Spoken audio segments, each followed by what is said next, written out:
How to stop snaps from saving to camera roll.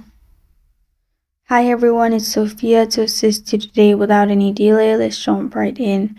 First, open Snapchat, log into your account. You'll find this kind of screen pop up. Click on your profile on top left corner of your screen. Then click on Settings on top right corner of your screen. In Settings, you need to scroll down till you find Memories. Click on Memories, and then you'll find this kind of screen pop up.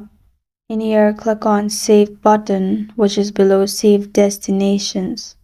In here, make sure if tick mark is in Memories and Camera Roll or Camera Roll only, make sure tick mark is in Memories. After you do that, you're good to go. This is how to stop snaps from saving to Camera Roll. Thank you for joining me today. If this video helps you out, please leave a like and subscribe for more. Got a question or want to suggest a topic, comment below. I am Sophia signing off until next time.